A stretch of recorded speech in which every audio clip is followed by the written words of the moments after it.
Chers amis téléspectateurs, c'est un réel plaisir pour moi de vous retrouver à ce rendez-vous et bienvenue dans ce tout premier numéro de votre émission Jeunesse en Mission. Jeunesse en Mission, c'est une tranche réservée à toute la jeunesse, eh bien celle de Cotonou en particulier et celle du monde en général. Au cours de cette émission, nous aborderons des questions qui ont rapport avec la jeunesse au plan spirituel, sur le bien-être et tout ce qui mine la jeunesse d'aujourd'hui. Eh bien, pour ce premier numéro, nous partons à la découverte de la fêtière diocésaine de la pastorale de la jeunesse, pour ne pas dire l'aumônerie diocésaine de la jeunesse. Eh bien, pour en parler ce matin, je reçois pour vous l'aumônier de la jeunesse. On abordera des questions qui ont rapport avec le fonctionnement, la structure, comment évolue l'aumônerie de la jeunesse. Eh bien, on aborde tous ces points au cours de ce tout premier numéro de votre émission Jeunesse en Mission. Bienvenue à vous. Merci de préférer Lumen Christi TV. Père Joël Tchaon, bonjour. Bonjour. Merci d'avoir accepté notre invitation. Avec joie. Alors, dites-nous d'abord, d'entrée de jeu, ça fait combien de temps que vous occupez le poste d'aumônier diocésain de la jeunesse au niveau de l'archidiocèse de Cotonou? Merci. Je suis arrivé à l'aumônerie de la jeunesse en 2020 et en tant qu'aumônier adjoint, le père Francis Adimon étant l'aumônier principal. Et après, donc, depuis 2021, et je suis aumônier diocésain donc, de la jeunesse. Donc, ça fait globalement 5 ans que je suis à l'aumônerie. Alors 5 années, c'est beaucoup. Et justement, au cours de ce tout premier numéro de de la tranche qui est dédiée à tous ces jeunes que vous accompagnez, eh bien, on a bien envie de comprendre davantage. Quand on parle d'aumônerie de la jeunesse, qu'est-ce qu'on peut y comprendre et quelle est sa véritable mission? Bon. Et une aumônerie, c'est une structure de l'Église et chargée de s'occuper d'un groupe particulier. Et donc, vous avez l'aumônerie de l'enfance, l'aumônerie des chorales et l'aumônerie des groupes à vocation mariale. Donc, voilà. Et donc, comme cela aussi, nous avons l'aumônerie de la jeunesse. Et donc, l'aumônerie de la jeunesse s'occupe particulièrement de la pastorale de la jeunesse. Aider et accompagner la jeunesse à découvrir le Christ, à se découvrir et à faire face aux défis de ce monde. Voilà. Nous allons revenir tout à l'heure plus amplement dans les détails de ce que vous venez donc d'énoncer. Mais dites-moi, tout le monde se revendique aujourd'hui d'être jeune, enfin je le suis comme beaucoup d'autres. Alors, à qui s'adresse concrètement cette aumônerie dans sa mission? Enfin, quelle est la tranche? Est-ce les écoliers, les élèves, les apprenants, enfin les étudiants? Dites-nous un peu davantage. D'accord. L'aumônerie de la jeunesse, selon les règlements et statuts, règlements intérieurs, s'occupe des jeunes de 16 ans à 35 ans. Si vous estimez jeune, comme vous venez de le dire, vous pouvez toujours participer à nos activités, mais selon les règlements et statuts, c'est de 16 ans à 35 ans. Et donc, vous voyez que, bon, déjà, ceux qui sont à partir de la 3e jusqu'à l'université, finissant l'université, tout ce monde est inclus. Voilà, dans l'aumônerie de la jeunesse. Bon, parfois, je dis à certaines personnes, bon, c'est pas parce que vous avez fait un enfant, vous êtes marié, j'allais dire, et vous avez 25 ans, 26 ans, 28 ans, 30 ans, que vous n'êtes plus jeune, non. Attendez au moins de quitter la tranche d'âge de 35 ans, et finissant avant de vous dire, bon, je ne suis plus jeune. Il y a qu'on observe parfois des jeunes qui se réclament jeunes, qui ont au-delà de 35 ans, tels que les tests de l'aumônerie le prévoient. Oui, mais bon, on peut pas refuser à quelqu'un de participer aux activités de la jeunesse si la personne désire vraiment y participer et que cela l'aide à découvrir le Christ, à se réaliser, à répondre à sa vocation de chrétien. Donc, ça ne dérange pas. Je dis en rigolant que tous ceux qui se sentent... je suis l'aumônier de tous ceux qui se sentent jeunes, en fait. Donc, bon, voilà. Et ce n'est pas un problème. Mais voilà, dans les tests et règlements intérieurs, et donc toute cette catégorie écoliers, oui, bon, je dis élèves, lycéens, étudiants, les jeunes qui sont déjà mariés et qui sont encore dans cette tranche d'âge et peut-être un peu plus. Voilà, on s'occupe de toutes ces personnes. Est-ce qu'aujourd'hui, au niveau du diocèse, enfin de l'archidiocèse de Cotonou, on peut avoir à combien on peut chiffrer les jeunes que vous conduisez au niveau justement de l'aumônerie? Sinon, que nous savons qu'ils sont des milliers de milliers parfois à vos rencontres. Oui, bon, il faut dire que il y a, en termes de chiffres, on ne peut pas faire une estimation exacte, mais lorsque nous faisons des activités, nous avons au moins 3000 à 4000 jeunes. Bon, pour ceux qui ont pu participer, pour ceux qui arrivent à participer. Et donc, en dehors de ça, on peut aller jusqu'à ceux qui militent sur les paroisses, dans les vicariats, ceux qui ne peuvent pas venir, on peut aller jusqu'à 10 000, parfois jusqu'à 15 000. Avant le Covid, par exemple, le PL Jeune rassemblait au moins 8 000 jeunes. Il fut une année où ils étaient même allés jusqu'à 10 000. Okay. Ça, c'est seulement pour les jeunes. Voilà. Donc, on peut dire que nous sommes plus de 20 000 jeunes, enfin, actifs au niveau de l'archidiocèse. Au niveau de l'archidiocèse, sans compter ceux qui ne sont pas dans aucun groupe, qui viennent à la messe les dimanches. Donc, nous sommes peut-être des milliers de jeunes, parce que même si vous ne participez pas à nos activités, même si vous êtes des chrétiens de dimanche, c'est que vous êtes jeunes. Bon, vous êtes dans l'aumônerie de la jeunesse. Alors, il y a un point qui me semble assez important. Qu'est-ce que vous pouvez nous dire sur le fonctionnement de l'aumônerie de la jeunesse, structure que vous dirigez depuis déjà 5 ans environ? Bon, ce que j'entends par rapport à votre question en tant que fonctionnement, je commence par dire que l'aumônerie a une structure qui permet de faire fonctionner la pastorale. Et donc, ça commence par l'aumônier diocésain. Que vous représentez, Père Joël Tchamou. Voilà. Ouais. Et je vais passer la main certainement à une autre personne. Donc, c'est pourquoi je parle de l'aumônier et non de ma personne. Et puis après, il y avait le bureau diocésain. Donc, le bureau qu'on appelle le bureau de la coordination générale des jeunes et qui a un mandat de 2 ans, renouvelable une fois. Et après, nous avons le conseil diocésain, donc qui est le représentant, qui est dans lequel nous avons 2 membres de chaque paroisse, 2 délégués ou 2 conseillers et de chaque paroisse, qui se retrouvent 2 fois par an pour discuter des questions de la jeunesse, du programme d'année à venir, de faire le bilan, de faire des propositions à l'aumônerie.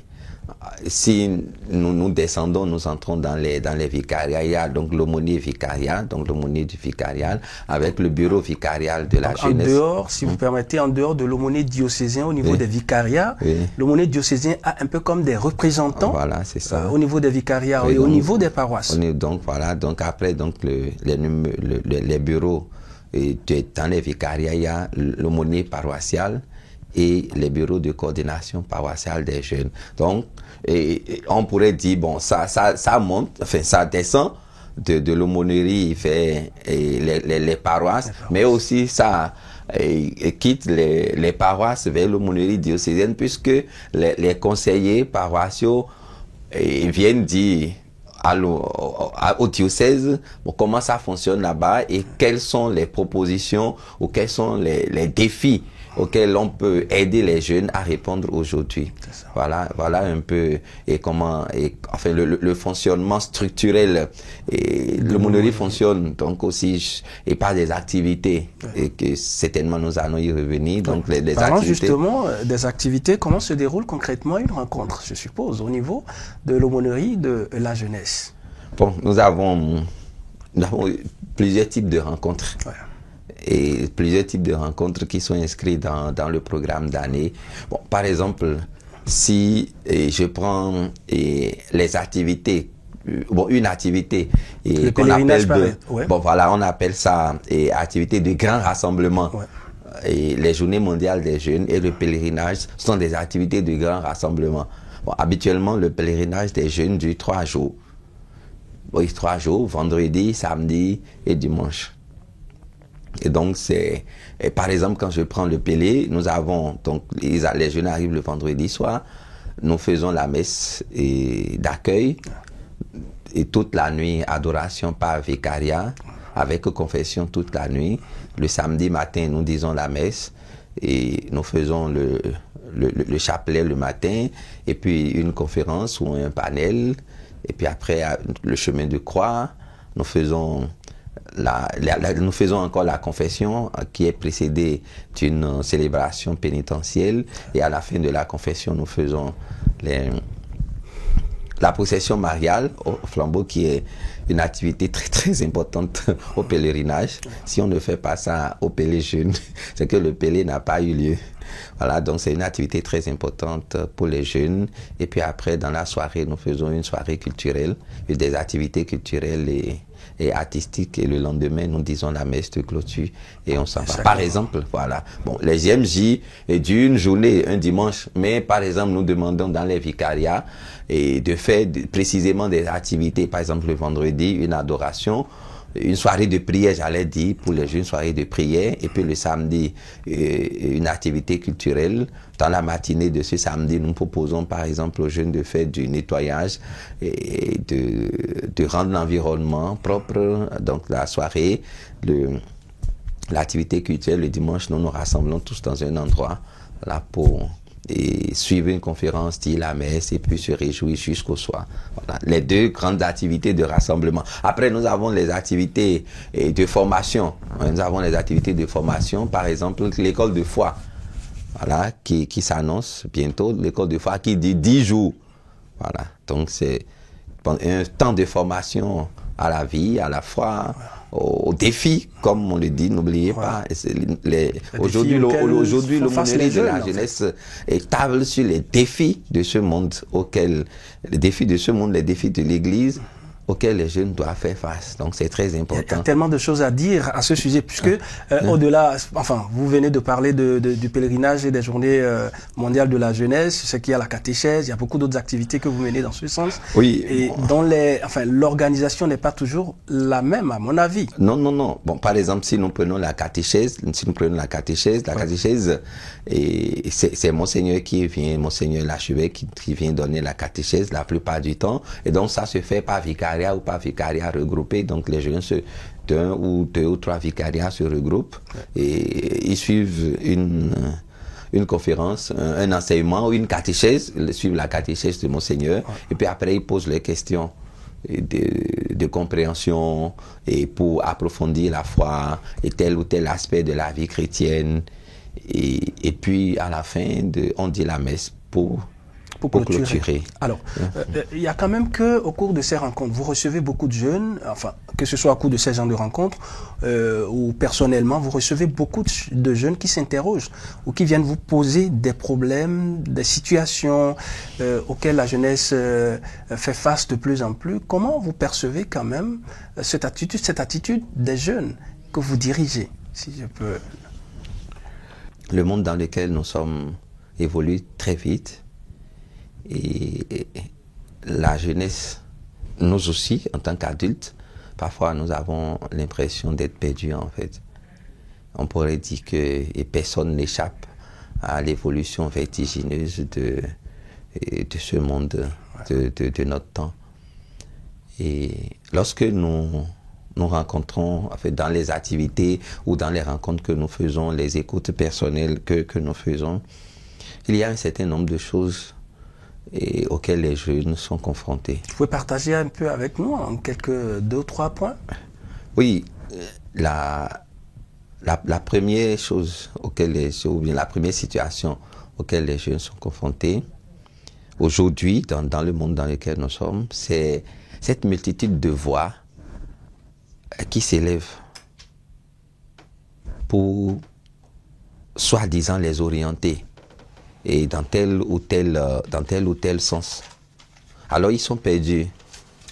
Et d'écouter ou de suivre par exemple sur les réseaux sociaux que voilà le Christ n'est pas Dieu, que l'église c'est une arnaque et on n'a pas besoin d'aller à l'église et il faut juste chercher de l'argent, il faut faire ceci, abandonner tout ce qui est croyance. En fonction des besoins actuels en fait de cette jeunesse. Donc on n'a pas besoin forcément de Dieu. Croire en Dieu. Voilà, Enfin, donc ça fait un tic dans leur tête. Ils se demandent parfois, mais est-ce que nous sommes sur le bon chemin?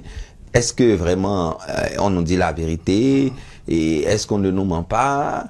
Et voilà. Est-ce que l'évangile qu'on nous annonce ou bien notre foi même que nous proclamons, que nous respectons, est-ce que c'est vraiment la peine? Et donc ils se posent de ces questions-là. Et donc il faut être là donc pour les aider. Comment justement ça se passe? En fait, c'est ça qui est plus intéressant pour moi aujourd'hui. Comment vous arrivez quand même à répondre, à les orienter, à les accompagner? Non, je pense que l'accompagnement est multiple. Au niveau de l'aumônerie diocésaine de la jeunesse, chaque année nous proposons un thème général. Ouais. En fonction du thème de l'année de l'archidiocèse. Nous avons donc la particularité, donc nous proposons un thème particulier et pour la jeunesse.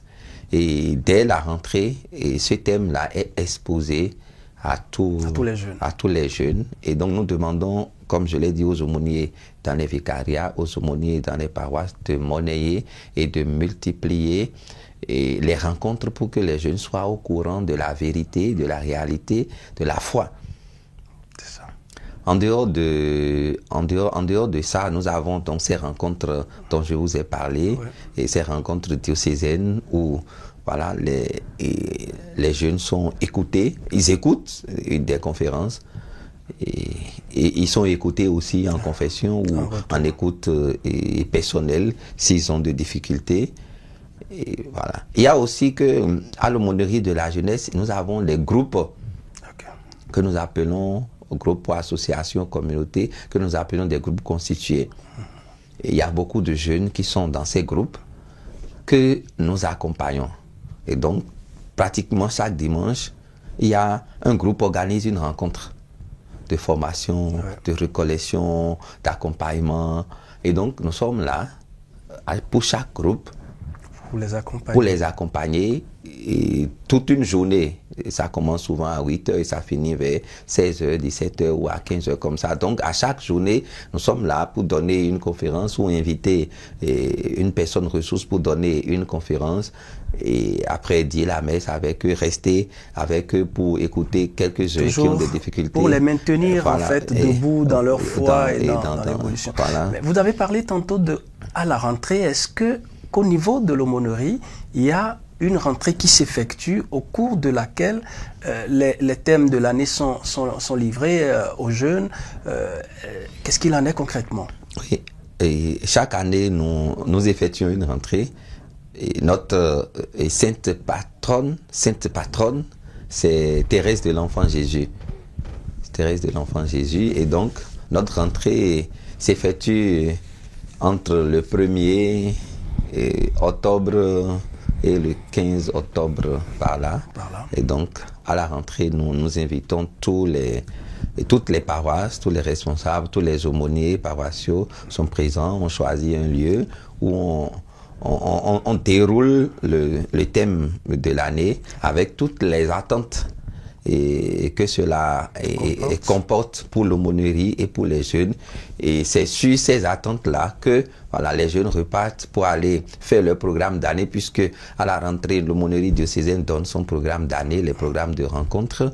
Et donc, à partir du programme d'année de l'aumônerie, du thème, chaque vicariat, chaque paroisse, chaque groupe constitué s'organise pour faire ses rencontres, choisir un thème et organiser son année. et nous nous retrouvons. C'est pourquoi je parle de deux conseils diocésains. À la fin de l'année, on a notre conseil diocésain pour faire le bilan et faire des propositions pour une nouvelle année qui va recommencer en octobre. Alors, vous accompagnez des milliers de jeunes. Je voudrais quand même avoir, parce que j'ai eu à rencontrer certains jeunes lors du dernier pèlerinage à l'ADA, qui sont, enfin, je ne dirais plus des jeunes, ce sont des personnes adultes qui, d'une certaine tranche d'âge déjà, qui étaient à ce pèlerinage-là, qui ont été décorés d'ailleurs par l'archevêque Monseigneur Roger Moubedi, qui sont quand même à des niveaux de responsabilité assez élevés. Est-ce que vous pouvez partager avec nous le témoignage de 2-3 personnes qui ont pris part à l'aumônerie de la jeunesse, qui quand même aujourd'hui se retrouvent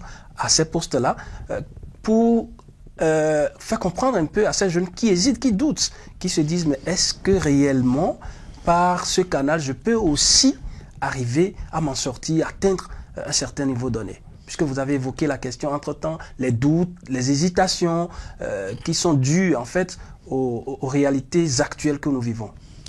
Oui, je pense que l'aumônerie existe depuis 40 ans. Ceux qui ont été décorés, c'était les premiers qui ont servi à l'aumônerie en tant que bureau diocésain ou membre d'un groupe constitué. Et lorsque vous faites un tour dans certaines administrations, je ne voudrais pas généraliser, mais dans beaucoup d'administrations privées ou publiques, vous rencontrez des gens qui disent « Ah, j'ai fait la GEC, la jeunesse étudiante catholique, ah, j'ai été Feu Nouveau, ah, j'ai été dans la communauté fraternelle Emmanuel, ah, c'est cela qui m'a façonné, c'est cela qui a fait de moi ce que je suis et aujourd'hui. » Et donc, lorsque vous passez par l'aumônerie en tant que responsable, cela vous donne, c'est d'ailleurs mon expérience personnelle, cela vous donne un plus. En plus, donc, de ce que vous êtes, des talents. Et dont vous regorgez.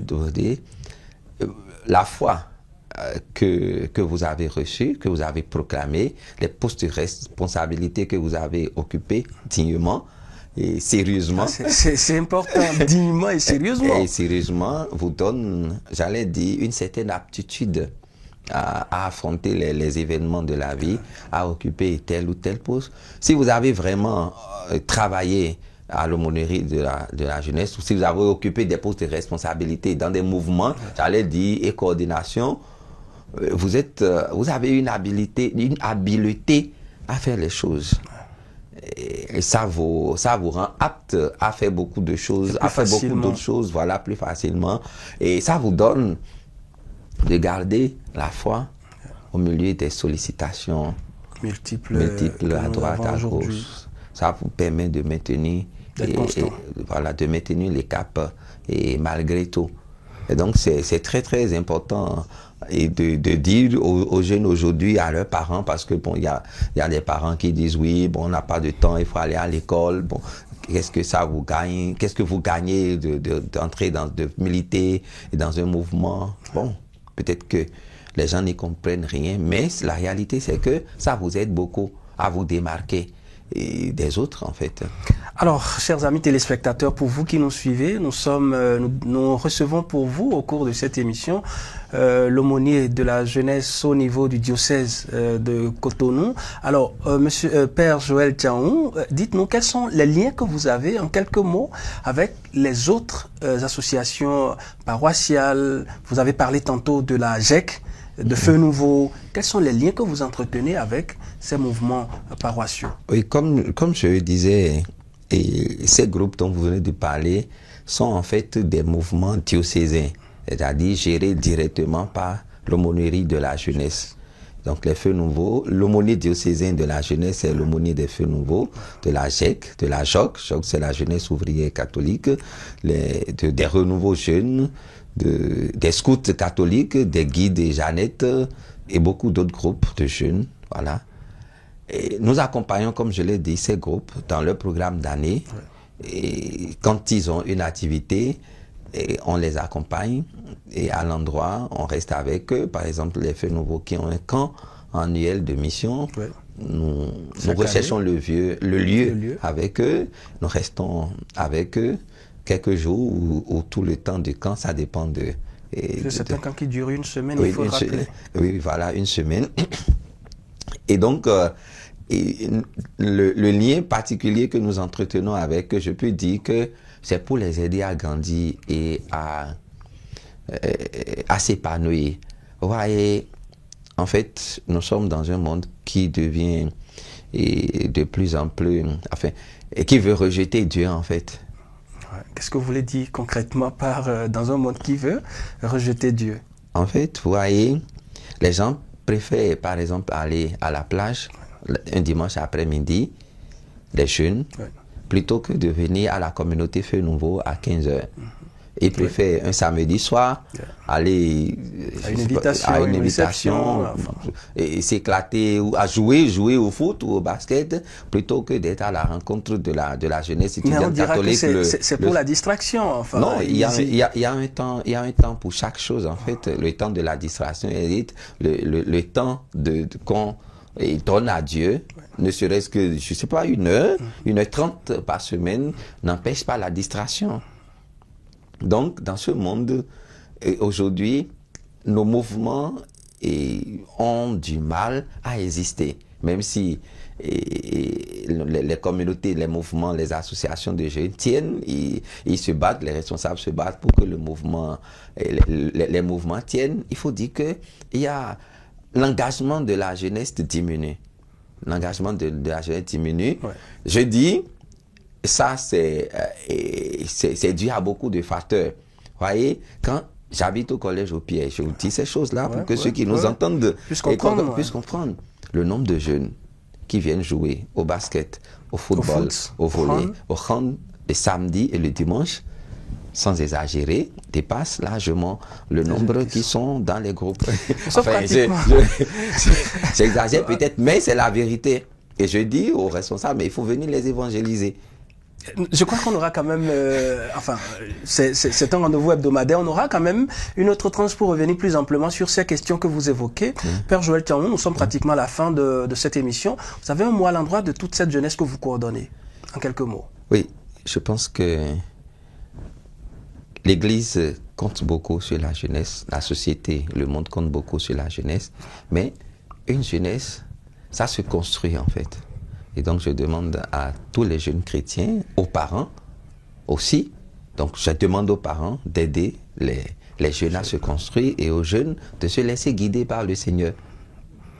Voilà. Merci à vous, Père Joël Tiaon. Mesdames et messieurs, nous sommes à la fin de votre émission Jeunesse en Mission, le tout premier numéro de cette émission, cette tranche dédiée à la jeunesse. Et bien de plus en plus, on aura assez de questions à aborder dans cette tranche pour permettre aux jeunes de se retrouver, d'être davantage rattachés à leur foi. Eh bien, aujourd'hui, il était quand même important d'aller à la découverte de l'aumônerie de la jeunesse. C'est ce que nous venons de faire avec le Père aumônier diocésain de la jeunesse, je précise, au niveau de l'archidiocèse de Cotonou, Père Joël Tiaon, qui était notre invité. Merci de nous avoir entretenus. Merci également à vous, chers amis téléspectateurs, de nous avoir consacré ce temps. Je profite aussi pour dire un grand merci à toute l'équipe de la réalisation. Merci à vous et à la prochaine. Merci.